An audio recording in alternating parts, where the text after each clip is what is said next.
A palavra do Senhor nos diz assim: então um anjo do Senhor apareceu a Zacarias à direita do altar do incenso. Quando Zacarias o viu, perturbou-se e foi dominado pelo medo. Mas o anjo lhe disse: não tenha medo, Zacarias, sua oração foi ouvida. Isabel, sua mulher, lhe dará um filho, e você lhe dará o nome de João. Ele será motivo de prazer e de alegria para você, e muitos se alegrarão por causa do nascimento dele, pois será grande aos olhos do Senhor. Ele nunca tomará vinho nem bebida fermentada, e será cheio do Espírito Santo desde antes do seu nascimento. Fará retornar muitos dentre o povo de Israel ao Senhor, o seu Deus, e irá diante do Senhor no espírito e no poder de Elias, para fazer voltar o coração dos pais a seus filhos, e os desobedientes à sabedoria dos justos, para deixar um povo preparado para o Senhor. Zacarias perguntou ao anjo: como posso ter certeza disso? Sou velho e minha mulher é de idade avançada. E o anjo respondeu: sou Gabriel, que está sempre na presença de Deus. Fui enviado para lhe transmitir estas boas novas. Agora você ficará mudo, não poderá falar até o dia em que isso acontecer, porque não acreditou em minhas palavras, que se cumprirão no tempo oportuno. A palavra de Deus em Lucas capítulo 1 vai nos contar a respeito das manifestações, não é, do anjo Gabriel, anunciando o nascimento de João Batista e o nascimento de Jesus. Depois as reações que a gente vai ter, né, dos personagens, Zacarias, Maria, Isabel, e a gente vai vendo ali as manifestações de cada um deles. Mas há alguma coisa que permeia todo esse capítulo, é a dinâmica da fé diante das promessas de Deus. E eu queria olhar para esse primeiro aspecto da dinâmica da fé na história de Zacarias. E nessa história é incrível como a natureza humana tem dificuldade de confiar em Deus. Essa é a coisa que fica clara aqui. A natureza humana tem dificuldade de confiar em Deus, no seu método, no seu jeito e assim por diante. E eu queria que você entendesse o que eu estou tentando mostrar para você, imaginando a cena que está acontecendo com Zacarias. Zacarias é um sacerdote e existiam 24 turnos sacerdotais diferentes, tá? Esses 24 turnos eram grupos, segundo famílias, que se apresentavam para poder servir no templo a cada 2 anos. Então Zacarias só ia voltar no turno sacerdotal depois de 2 anos, 24 meses. Bom, eram milhares de sacerdotes, porque eles eram descendentes de uma família, a família de Arão, tá? Então o que acontecia? Todo mundo chegava lá para o turno sacerdotal e dividia-se as tarefas, não é? Todas as tarefas ali eram divididas, e para entrar no lugar sagrado, no santo lugar, para queimar o incenso, que era uma honraria, era um privilégio, o que fazia? Tirava-se sorte, fazia-se um sorteio. Então, muito provavelmente, nunca mais na vida de Zacarias ele voltaria a queimar incenso no santo lugar. E eu diria assim para você: olha, só o fato dele estar lá e ter tirado a sorte para entrar dentro do santo lugar, já era um sinal divino na vida desse homem. Mas a Bíblia vai dizer que quando ele está lá dentro, algo sobrenatural acontece. Um anjo do Senhor lhe aparece, não é? Queridos, olha, eu não tenho dúvida que se um anjo do Senhor me aparecesse, eu sabia que era algo sobrenatural. Eu nunca vi um anjo, não sei se você já viu, mas eu nunca vi um anjo, tá? Eu quero dizer para você que se visse um anjo, eu tinha certeza que era algo sobrenatural. E eu acho que alguns aqui, se vissem um anjo, saíam correndo de medo. Não é verdade? A Bíblia diz que Zacarias ficou com muito medo. quando ele viu o anjo, tá? E aí ele tinha certeza que era algo sobrenatural. E aí o anjo vai começar a falar com ele, diz assim: olha, não fica com medo não, porque eu vim aqui trazer uma boa notícia. E a palavra boa notícia que está aqui é a palavra evangelho. Eu vim aqui trazer um evangelho, uma boa notícia para você. E sabe qual é a boa notícia? É que aquilo que você tem falado com Deus, Deus ouviu a sua oração, e o filho que você tanto deseja vai nascer. E esse filho que você tanto deseja, que vai nascer, vai ser alguém especial para Deus, e Deus vai usá-lo de uma maneira extraordinária na sua obra. E essa profecia se cumpriu, e Jesus disse que o maior de todos os profetas, isso está na Bíblia, Jesus falou, foi João Batista. E essa era a profecia que ele estava recebendo. E com certeza, não é? Algo sobrenatural estava acontecendo. Mas diante de tudo isto, Zacarias faz uma pergunta estranha. A pergunta é essa: como posso ter certeza de que isto vai acontecer? Se eu fosse traduzir aqui na linguagem de hoje, eu diria assim: qual é o sinal que você me dá que isso vai acontecer? O que Zacarias não tinha percebido era que a própria promessa de Deus era o maior de todos os sinais. O que Zacarias não tinha percebido é que a própria manifestação de Deus para ele, o toque de Deus na sua vida, naquele instante, naquele lugar, era o maior de todos os sinais. Isso fica tão claro na resposta que o anjo dá para Zacarias. E o anjo respondeu: olha só, ô Zacarias, eu sou Gabriel. E Gabriel não era um anjo qualquer não, ele aparecia no Velho Testamento, lá em Daniel capítulo 8, 16 e 9, 21. E lá, Gabriel é o mensageiro de Deus que vai trazer as explicações, as profecias e visões que Daniel tinha visto e não havia entendido, e Deus o manda desde o seu trono para falar das coisas dos últimos tempos. Olha, quem está falando com você é Gabriel. E eu vim, você sabe de onde eu vim? Eu vim do trono de Deus, porque eu fico do lado de Deus, eu estou lá para servir ao Senhor, eu sou o executivo de Deus, o que Ele manda eu faço, e eu venho em nome dEle trazer essa boa notícia para você, e eu fui enviado especialmente para dizer que Deus ouviu a sua oração, e para abençoar a tua vida. E quando o Senhor está usando essas palavras aqui de Gabriel, Ele está dizendo para Zacarias e para nós, que o foco da nossa fé não está nas provas que Deus possa nos dar, ainda que Ele nos coloque tantas provas diante da vida, nem num sinal específico, mas que o foco da nossa fé está na presença de Deus que toca o nosso coração e na promessa de Deus. Porque se um anjo do Senhor não é sinal, se a oração que é dita para ele que foi ouvida não é sinal, se o milagre que é prometido não é sinal, então o que é sinal? O que é sinal? Na verdade, o que estava acontecendo ali era o cúmulo da incredulidade. Mas eu não quero falar mal de Zacarias, sabe por quê?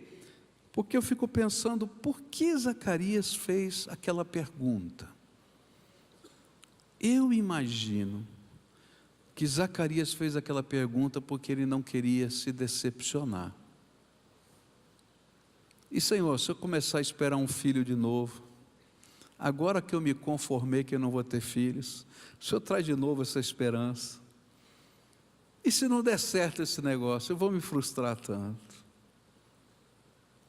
E ele não queria apenas se decepcionar com o futuro, mas ele não queria se decepcionar até com Deus. Ele vai dizer assim: Senhor, e se não funcionar esse negócio? Como é que vai ficar a minha fé? Eu vou me perder, não vou ter resposta para a vida, não vou conseguir explicar mais nada da minha história. Eu vou ficar perdido. Então, qual é o sinal que o Senhor tem?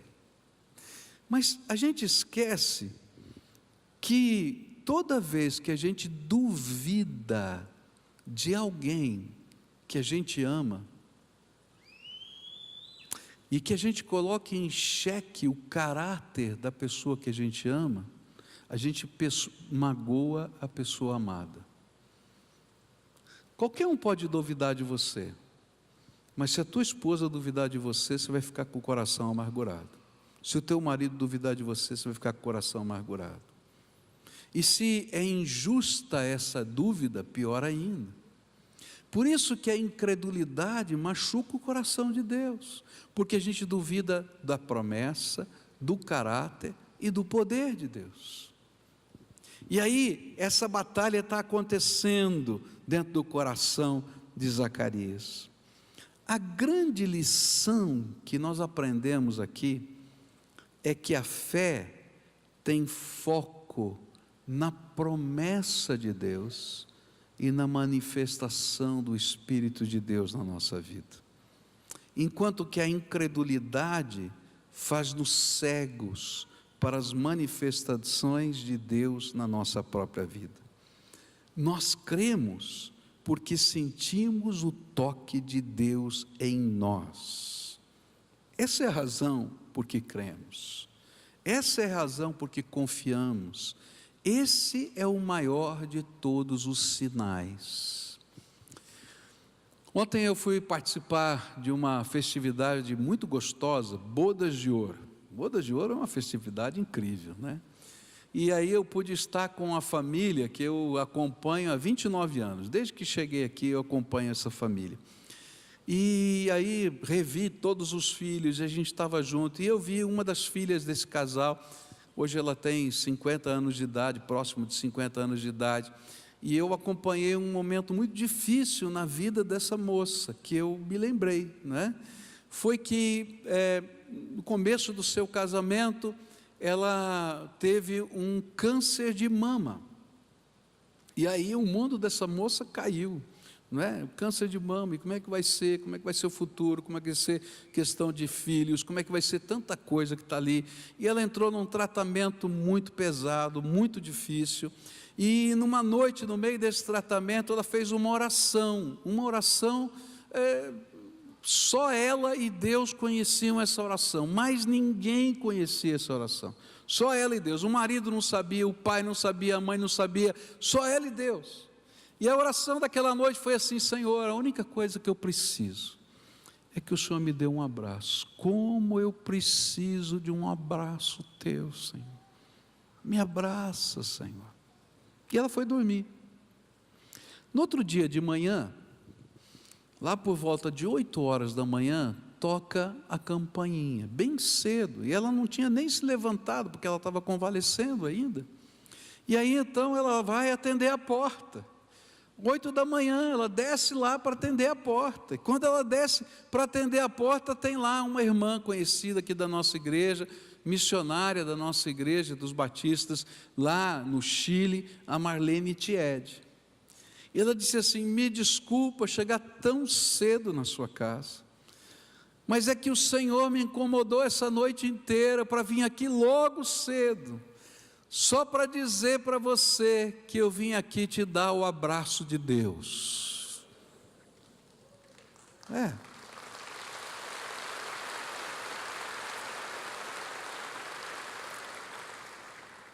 Sabe, a Marlene foi o Gabriel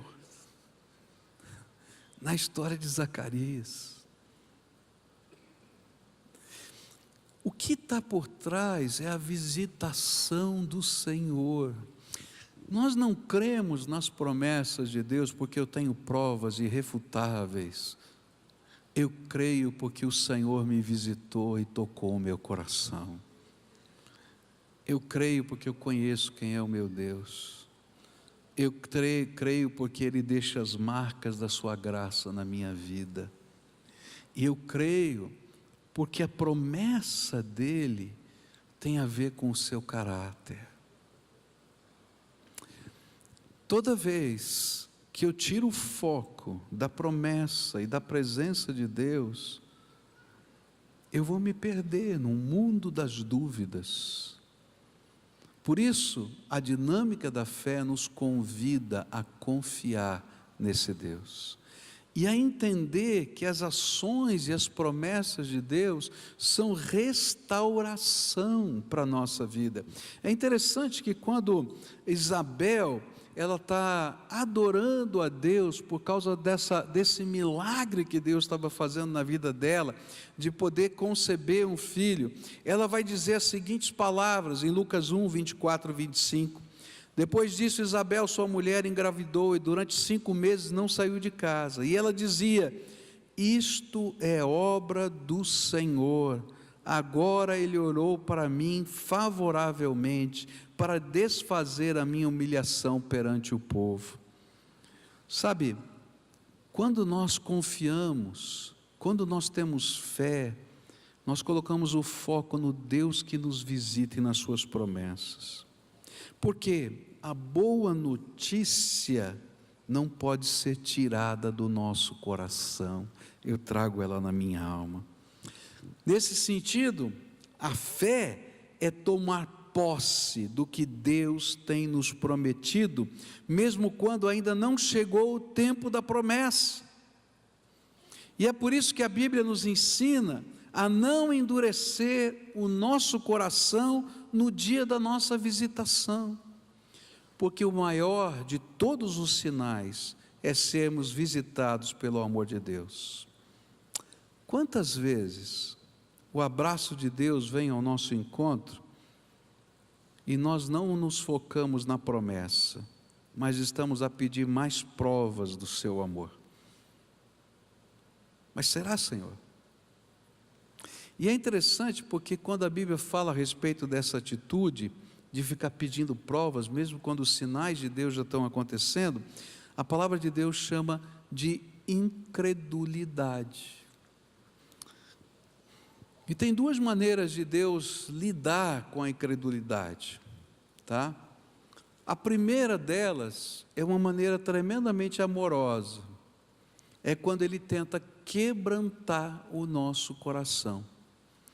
Quebrantamento não é castigo, quebrantamento é tentar fazer com que a nossa vista que está cega, possa enxergar, e aí então, Gabriel vai dizer assim, tá bom, você quer mais um sinal? Eu vou te dar. Durante esses meses todos em que esse teu filho não vai nascer, e ele ainda não tinha sido concebido, então provavelmente aí no mínimo 10 meses, tá? Durante esse tempo todo você vai ficar mudo, não vai conseguir abrir a boca para falar nada. Isso não era castigo, era quebrantamento. Sabe o que é quebrantamento? A marreta de Deus vem e quebra o nosso coração. Durante aquele tempo todo ele tinha que ver, ele tinha que meditar, ele tinha que pensar, e quando a boca de Zacarias se abre, depois desse tempo de quebrantamento, o filho nasceu, sua esposa está adorando, sabe o que acontece? Ele não louva a Deus apenas, ele começa a profetizar em nome do Senhor. Ele tinha saído do estágio de ser apenas aquele que queima incenso no altar, para ser aquele que agora ouve os oráculos de Deus e reparte com as pessoas, cheio do Espírito Santo de Deus. Às vezes, as visitações do Senhor não tocam nossa alma, e Deus vai ter que bater com a marreta, para que a gente possa sair de um estágio de simplesmente estar lá cumprindo uma obrigação religiosa, para passar a ser aquele que pode profetizar, ouvir os oráculos de Deus e anunciar a sua boa notícia. Antes ele recebeu a boa notícia, agora ele anunciava a boa notícia. E quando chega no final do capítulo 1 de Lucas, ele está profetizando. Ele está profetizando. É assim que acontece. Deus hoje quer trabalhar na nossa vida. Mas há uma segunda maneira de Deus trabalhar com a incredulidade. Se a incredulidade não pode ser quebrantada, Deus então não pode fazer nada por nós. É por isso que a Bíblia vai dizer que lá na cidade de Jesus, onde ele cresceu, na cidade de Nazaré, ele não pôde fazer muitos milagres, porque o coração daquele povo era incrédulo. Enquanto em Cafarnaum ele fez muitos milagres, em Nazaré ele não pôde fazer, porque o coração não é movido pelo milagre, mas pela visitação do Senhor e pelas promessas dele. E eu queria orar, porque talvez hoje o Senhor te visitou. E se o Senhor te visitou, é porque Ele tem algo bom para você. E pode ter certeza que se o Senhor te visitou, Ele deixou uma boa palavra, uma boa notícia, o Evangelho. Essa é a palavra Evangelho, a boa notícia de Deus. E quando a boa notícia de Deus vem acompanhada da visitação do Senhor, se a gente entende a dinâmica da fé, a gente não pede mais provas, a gente se apropria dela e diz: Senhor, eu tomo posse da tua promessa. Alguém vem me perguntar: mas pastor, Deus não dá sinais? Dá. Ele dá sinais de direção. Na Bíblia, Ele vai quando você precisa tomar uma decisão, Ele diz: olha, você pode pedir sinais. Gideão pediu um sinal: vou para a guerra, não vou para a guerra. Moisés precisava de um sinal: qual o caminho? Segue a nuvem, não é? Ele dá sinais de direção, mas Ele não dá sinais de convicção. O sinal da convicção é a visitação do Espírito Santo de Deus, que a gente tem que abraçar com fé. Não existe maior sinal do que Jesus batendo na porta da vida da gente. Não existe maior revelação do que o Cristo vivo tocando a nossa alma. Não existe maior poder do que o céu se abrindo e falando conosco. Por isso a Bíblia diz que se você ouvir a voz do Senhor, não endureça o seu coração. Se hoje a visitação do Senhor te tocou,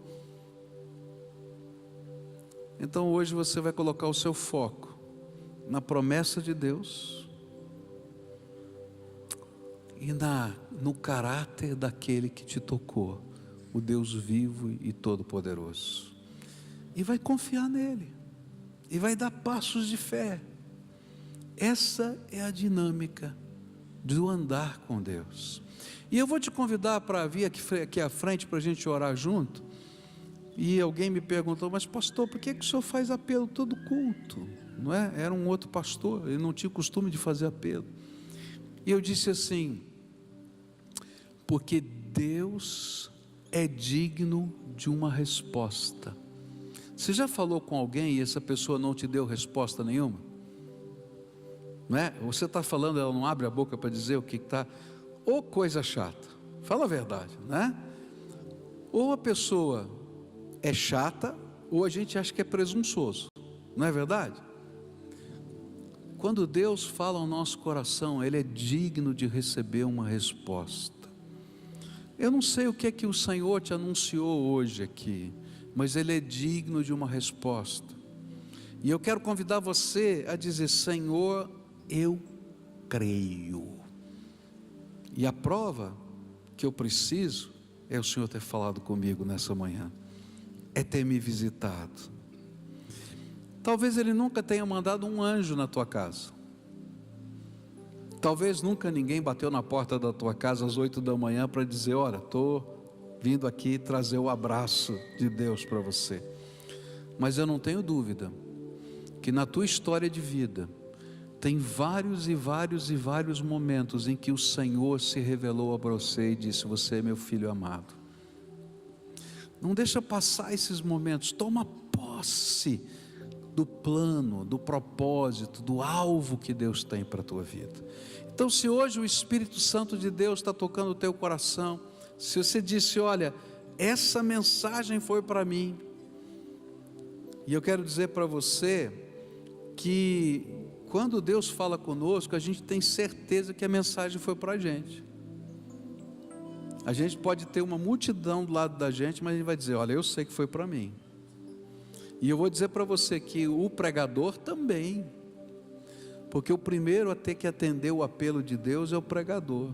Se ele não for capaz de dobrar o joelho lá na sua casa, quando Deus falou com ele, e dizer: ó Senhor, eu sei que foi para mim essa tua palavra, ele não tem autoridade para pregar a palavra. Então, se o Espírito de Deus tocou o teu coração, faça as entregas que são necessárias. Eu me lembro que naquelas bodas, eu falei do seu Ismael Cavalcante e da dona Marilene. Eu me lembro que o seu Ismael fui eu que fiz o discipulado dele. Eu nunca vi alguém mais questionador do que o seu Ismael. Quantas perguntas, quantas dúvidas, quantas batalhas da alma. Mas uma coisa bonita eu vi no seu Ismael, quando ele foi visitado pelo Senhor e ele creu, aquela convicção nunca mais foi arrancada da sua alma. Há momentos que a gente depõe aos pés do Senhor as nossas dúvidas. Se você já leu o livro de Jó, você vai ficar surpreendido. Eu nunca vi um livro com mais questões do que o livro de Jó. Se você ler apenas o começo e o fim, parece que é tudo maravilhoso, mas leia o meio do livro do Jó. Ele pergunta, ele luta com Deus, ele questiona, mas quando ele é visitado pelo Senhor, ele diz uma coisa tremenda. Ele diz assim: antes eu te conhecia de ouvir falar, agora eu te vejo, eu te conheço com os meus próprios olhos.